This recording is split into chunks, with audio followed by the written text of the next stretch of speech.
एक खबर इस वक्त रायपुर से। गंगा पांडे बीजेपी से निष्कासित की गई हैं। गंगा पांडे को बीजेपी प्रदेश अध्यक्ष ने विष्णुदेव साय ने कार्रवाई कर पार्टी से बाहर का रास्ता दिखाया है। गंगा पांडे पर मानव तस्करी का आरोप है। डोंगरगढ़ मामले में पुलिस ने इसे गिरफ्तार किया है।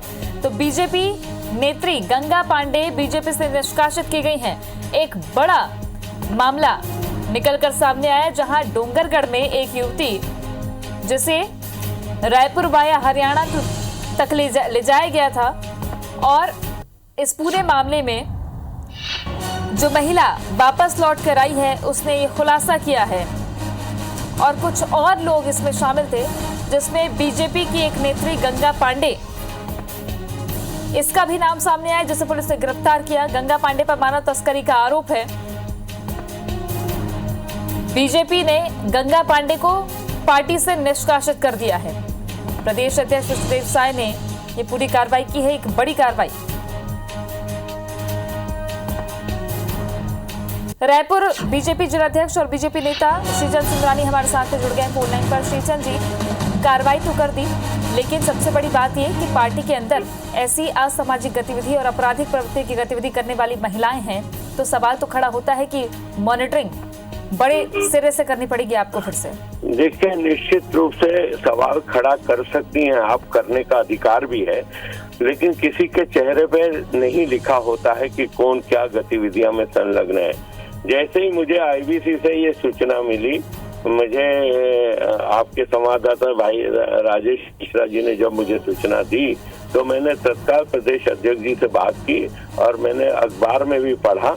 मैंने तत्काल अपना अनुशंसा करके प्रदेश अध्यक्ष जी से निवेदन किया कि तत्काल इसे पार्टी से बर्खास्त किया जाए सदस्यता से। लेकिन किसी के चेहरे पे नहीं लिखा होता है। हजारों लाखों की संख्या में आज भी भारतीय जनता पार्टी के 2.5 से 3 लाख कार्यकर्ता राजधानी में हैं, लेकिन किसी के चेहरे पे नहीं लिखा होता है कि कोई किस आरोप में संलग्न है, कोई किस गतिविधियों में संलग्न है।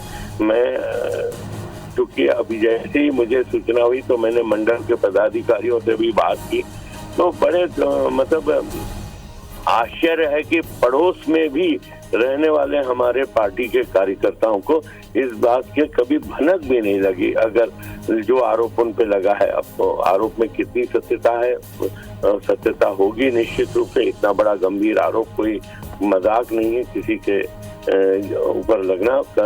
निश्चित रूप से घृणित काम किया है, जिसकी जितनी निंदा की जाए, जितनी उसकी बुराई की जाए, मैं महसूस करता हूं कि समाज विरोधी ये काम है।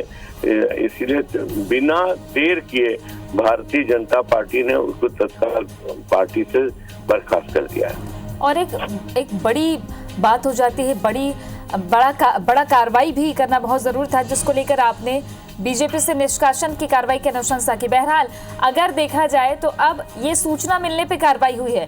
अब किसी भी पार्टी को, चाहे बीजेपी या कोई भी हो, ये देखना बहुत जरूरी हो जाता है कि पार्टी की छवि को कहीं तरीके से नुकसान ना पहुंचे।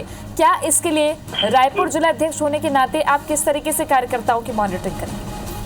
नहीं, निश्चित रूप से मैं भारतीय जनता पार्टी का जिला अध्यक्ष होने के नाते मैं हमेशा इस बात को ध्यान में रखता हूं कि कोई भी ऐसा तत्व पार्टी में न रहे। इसीलिए मैंने बिना विलंब किए, बिना विचार किए, जैसे ही मुझे आईबीसी से सूचना मिली तो और भी 1-2 चैनलों ने मुझे फोन किया।